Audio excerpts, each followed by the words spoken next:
Lui è Andrea Cesaro, giovane chef della provincia di Padova che sta riscuotendo successo non solo per l'originalità dei piatti che crea, ma anche per la sua personalità.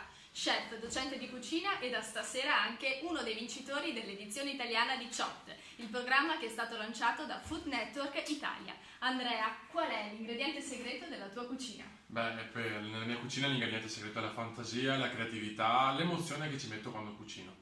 Stasera siamo qui a casa tua a Montagnana perché hai guardato la puntata che ti ha visto protagonista e vincitore insieme a tutta la tua famiglia. Ma qual è la persona a cui hai svelato per prima il fatto che avevi vinto?